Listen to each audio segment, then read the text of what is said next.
Hey, what is going on? It's Pete Shaw here from Barnsley Barbell.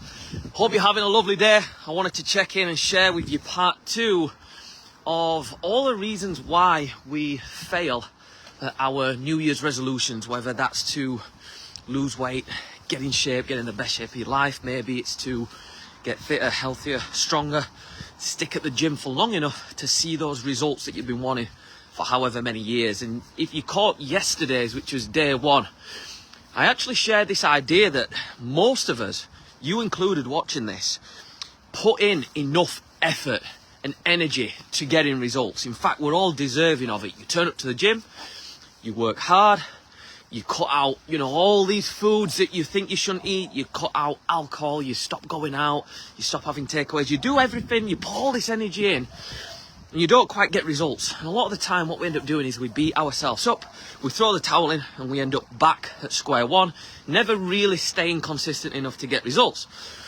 And what I shared in the video yesterday was the fact that it's rarely a lack of effort, it's usually an adjustment in mindset that we need. Usually we don't have the correct mindset, belief system, and something going on up here that actually supports us in a way where we stay consistent long enough to get the results that we want. And if you missed yesterday's video, I'd highly recommend going back and giving it a watch or giving it a listen. I can guarantee today's video is going to be more of a listen. You'll barely be able to see me as I'm kind of walking the streets this evening. But yesterday I talked about the fact that one of the reasons why we fall off track, we don't stick to New Year's resolutions and get the results that we want, comes down to the way that we measure progress. So many people do a couple of weeks in the gym, eating healthy, working their ass off, giving up all the favourite foods, don't see results or don't see results fast enough, because what they're doing is measuring the gap between the results that they have but how far they've still got to go. Let's say someone's 22 stone and they really want to get to 16 stone, and it's 3 weeks into January and they've lost 4 pounds, and what they do is they focus on the fact that they've still got 5 stone 10 pounds to lose, rather than actually focusing on the fact that they've lost 4 pounds and they're 4 pounds further ahead than where they were. In other words, we end up measuring the gap between where we are and how far we've got to go. A lot like climbing a mountain, you forever looking to the top of the peak and going, oh, it's so far away, I'm going to give in. And so many people do that instead of saying, hey, I've got my goal, this is my focus, yeah, it's going to take me a while, but wow, look how far I've come in 3 weeks. 4 pound lighter. That means by the end of the month I'll be 5 or 6 pounds lighter this month. That means by the end of the year I'll be 60 to 75 pounds lighter. Yeah, take that as a result.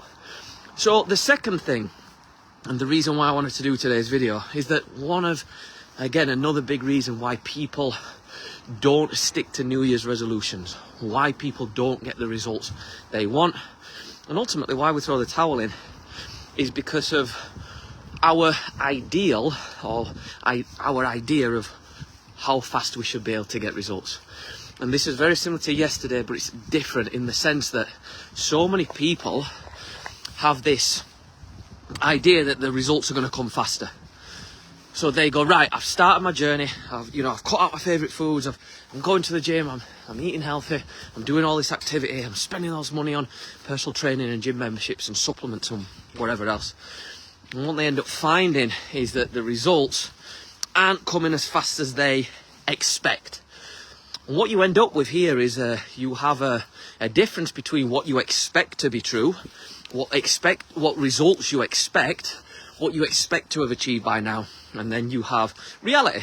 And what people tend to do is they compare reality, i.e. what has actually happened, those 4 pounds that you have lost, versus the expectation, which is I should have lost a stone by now, I should have lost 2 pounds by now.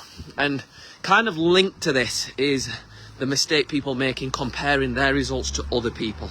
So what they end up doing is they go, oh my god, I can't believe Susie in the office, 3 weeks into January she's lost a stone and I've only lost 4 pounds. What is the point? What am I doing wrong? What's gone wrong here?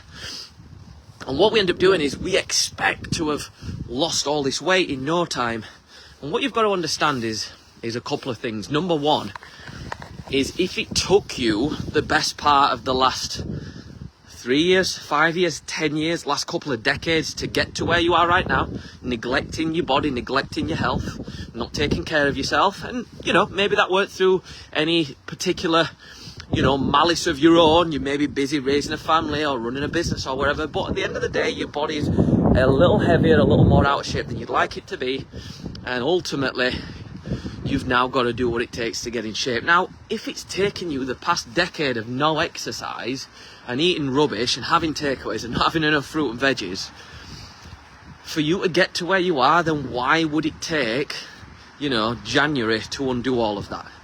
So we set these false, unrealistic expectations, and because our reality and our expectations don't match up, we have friction, we have frustration, and we ultimately go, right, this is what I want, this is what I expect to have happened by now, and because it's not happened, I'm going to throw the towel in. And what we've got to do is we've got to align our expectations with reality, and we've got to say, hey, this is what is true right now, this is what's happening, and understand this second point. The only thing you can control is the cause. The only thing that you can control is your input. The only thing that you have control over is your own actions and the way that you react to the result. Think about that for a second. How crazy is this? You have no control over what the weight on the scales say.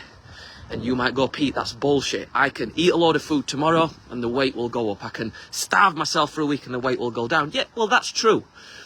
But think about it. If you want to go fill up your car, you can choose a specific amount of literage of fuel, and that will change the gauge of your fuel little symbol on your dash. And we can both agree that if you wanted to fill up half a tank, you would work out it's so many litres, you would fill up half a tank and your car would display it's got half a tank of fuel. But if you said, I want to lose 10 pounds in the next 3 weeks, you could do everything you possibly can. You could increase your activity, you could change your diet, you could exercise more, you could fast, you could do all these things. But there is no guarantee that you would definitely 100% without fail lose that specific amount. So what I'm saying is, this is not saying it's impossible to lose a set amount of weight in a set amount of time.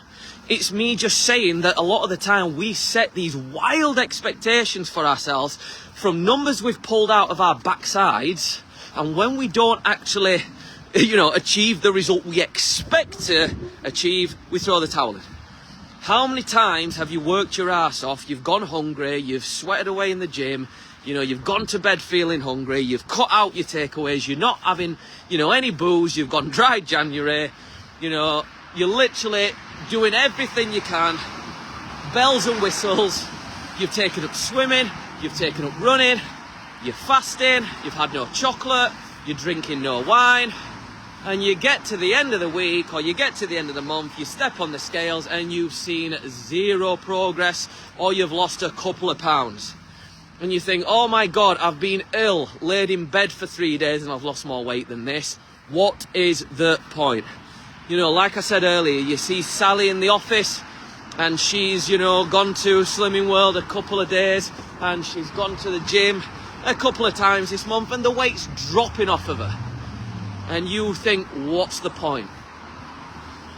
So how do we fix this? We do a couple of things. We focus on what we can control. We control the controllables, which is what you can do in terms of exercise, diet. Secondly, we trust the process. You stick at it over time. Weight loss is not linear. You will not lose weight every single week, guaranteed for the entirety of your journey. So you've got to trust the process. You've just got to stick with it. You've just got to focus on showing up. And you show up consistently by rewarding, and I spoke about this yesterday, rewarding effort, not outcomes. So rather than going, I got on the scales this week and I didn't lose weight, what's the point? You go, hey, you know what? I did everything that I could this week to make progress. I trained 3 times, like I said. I did 3 gym sessions, right? I had, and again, you guys will know what progress is for you in terms of action. So for our guys, it might be, okay, I trained 3 times a week, like I said this week. I track my calories every day this week. I stayed in a deficit, and I did 10,000 steps a day. I've done everything that I can do. Pete's told me to do this. I'm trusting the process. And what I'll guarantee is that over time, if you do what's required, the results will come. The problem is you're being impatient. You are being impatient. And you're also not looking at the bigger picture. And this is what I'm going to leave you with. If you've only lost, let's say I'm making this up, £4 in the last 3 weeks since the start of the year, right? That's in 3 weeks. There's 52 weeks in a year. So £4, work it out, right? Let's try and work it out real quick. So you've got 3 weeks, £4. Let's just say that you lose £1 a week on average. That's £52 in a year. Now, if you look at that in terms of stone, you've got the best part of 4 stone you're going to be losing in 2025 if you lose £1 a week.